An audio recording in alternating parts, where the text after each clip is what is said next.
Le ciel gris et le plafond bas n'ont pas entamé la détermination du public qui, s'il est arrivé en ordre dispersé dans un premier temps, a une nouvelle fois répondu présent sur l'hippodrome de Montier-Anderre, hôte de la dernière étape du Trophée Vert avant la finale. Mieux vaut arriver de bonne heure. 3 heures avant le coup d'envoi, si le grand hall n'est pas encore pris d'assaut, le parking lui est déjà bien garni. Et ne vous y trompez pas, pour la première des 8 courses inscrites au programme, les guichets sont cette fois pris d'assaut. Gage d'une journée réussie sur l'hippodrome de la Crouée, dont la Société des courses fête un double anniversaire en 2024. 175e anniversaire de l'hippodrome qu'on a fait en semi-nocturne le 20 juillet. Et puis le 20e anniversaire où le Trophée Vert a posé ses sabots à Montier-Anderre. C'est un peu notre bâton de maréchal. Voilà, donc c'est notre point fort. Et puis après, il y a la fête de l'hippodrome, qui est un point fort aussi. En général, ce sont 2 réunions où on attire à peu près 2000 personnes et dans les 50, 60. L'an dernier, le Trophée Vert, il y avait 73 000 euros de jeu en PMH. C'était le premier en France en PMH, je parle bien sûr.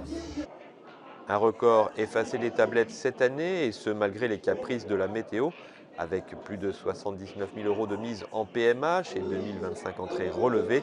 Ici, à quelques kilomètres du lac du Der, l'un des plus grands lacs artificiels d'Europe, les petits ruisseaux font bien les grandes rivières.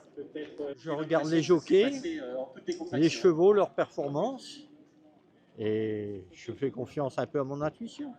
J'ai vu discuter avec madame, ça veut dire que c'est le fruit d'un travail collectif aussi? Non, on joue un peu chacun de notre côté. Hein. On regarde la couleur des chevaux, les jockeys, la toque et tout. Et puis voilà. Bon, est-ce que vous avez gagné dans la précédente? Oui. Non, on ne joue pas beaucoup. Ouais. En première, Ah, oui. ouais. Bien. Mais lui, oui, si. Bien Alors, je me retourne vers vous. Oui. Vous avez gagné dans la première course. Oui. Qu'est-ce que vous recherchez en venant ici sur l'hippodrome? La convivialité, se détendre un peu, et puis bon, on espère repartir avec un petit peu de sous, mais ça, c'est pas le principal. C'est de ne pas en perdre, le principal. Passer une bonne Voilà, passer une bonne journée ensemble, et puis c'est le plus important pour nous.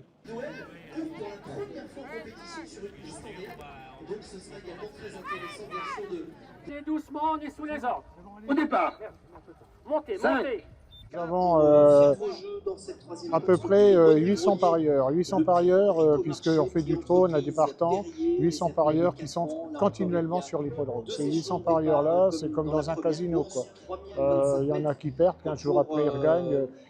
Et il faut qu'on trouve, après, minimum 800 autres personnes, des familles qui viennent sur l'hippodrome pour assister déjà à des courses, puisqu'on a, comme la journée d'aujourd'hui, c'est quand même des grands champions, assister à des courses et puis également profiter des animations pour les enfants. Bon, et puis il faut dire une chose, hein, c'est que maintenant, bon, là ce sont des athlètes qui sont quand même choyés par leurs entraîneurs, leurs drivers.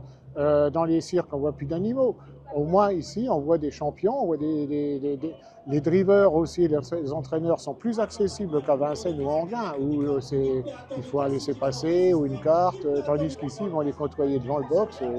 Voilà pourquoi les hippodromes de province servent justement à ça. Je vous ai vu être très attentif dans la phase finale de cette épreuve. Est-ce que vous jouez souvent en course? Ah non, c'est la première fois que je viens en course. Ah, je découvre tout. Bon, très bien. Qu'est-ce qui vous a incité justement à venir aujourd'hui sur l'hippodrome de Montier-Anderre? On est en vacances juste à côté. Quand on a su qu'il y avait des courses ici, on voulait absolument découvrir l'ambiance de l'hippodrome et des courses. Et j'avoue qu'on se prend au jeu, c'est vraiment très excitant. Et voilà, on découvre un peu le monde des paris hippiques et des courses, c'est vraiment génial. Moi, ce qui me plaît, c'est l'ambiance. Je trouve qu'il y a une ambiance vraiment de passionnés. Et puis le fait qu'on puisse être juste devant, qu'on puisse vraiment se prendre au jeu, c'est vraiment c'est super, on adore. Et s'il y en a un qui ne regrette pas son déplacement, c'est bien Mathieu Varin qui a connu bien des vicissitudes. Parti de la Manche au lever du jour, l'entraîneur normand a bien failli ne jamais rejoindre la Haute-Marne. À l'arrivée, ses pensionnaires terminent premier et quatrième de cette étape, contrat rempli pour Imperator Della, qui enchaîne les succès et valide par là même son ticket pour Cran et la finale du Trophée Vert le 2 septembre prochain. Vous pouvez faire un tour devant les tribunes avec le... C'est un voyage qui a été rempli de péripéties. Le moteur de mon camion a cassé en venant. Je me suis retrouvé sans camion. Je remercie Julien Deshaies, François Decodin, Cécile Ouvry, la femme à Franck Ouvry qui m'ont emmené transporter mes chevaux. Martin Cattel qui vient là de Normandie me rechercher. Voilà, on est passé par toutes les émotions aujourd'hui. Voilà, ceux-là, je vais leur payer des bons magnums de champagne. Bon, c'était défini d'aller devant et non pas méchant, mais enfin offensif. Ouais, j'ai une confiance en mon cheval totale. Je sais qu'il est tout bon, qu'il n'a pas les gains encore avec sa qualité. J'avais dit Anthony, aujourd'hui, pas de risque. Ouais, vas-y et le cheval va te le rendre. Je voulais voir aujourd'hui si on était capable d'avoir 20 mètres sur Ibiki Dwell pour finir. On les a. Donc on va y aller. Ouais, c'était une bonne chance en tête, c'était très bien. Après voilà, il y avait des bons chevaux à 50 mètres, mais voilà, ils ont dû faire des efforts pour venir nous retrouver et après on a réussi à imprimer notre rythme. Mais, c'est un cheval dur, c'est bien parce que voilà, on a pris les devants et il a été au poteau. Je pense qu'il gagne assez facilement. Ça fait 3 ans, 4 ans, on était venus là pour le Trophée Vert déjà. Et, non, c'est une bonne piste, c'est bien. Faut féliciter tout l'entourage du champ de course parce qu'on sent qu'ils ont tout mis en œuvre pour qu'on ait un billard. Ils n'ont pas eu de chance, ils ont eu de l'eau toute la nuit, mais par contre tout a été parfait. On sent que la piste était vraiment en superbe état, donc dommage pour eux, mais bravo à eux quand même. On sent que les gens sont contents d'être là, ils sont contents de venir vous voir, de supporter. Donc non, je pense qu'on a des vrais amoureux des chevaux et des courses ici, donc c'est toujours agréable. Voilà, là encore, tout est mis en œuvre pour que le public soit bien accueilli. C'est toujours des beaux spectacles, donc même si c'est un peu éloigné de chez nous, on vient toujours avec grand plaisir, c'est clair.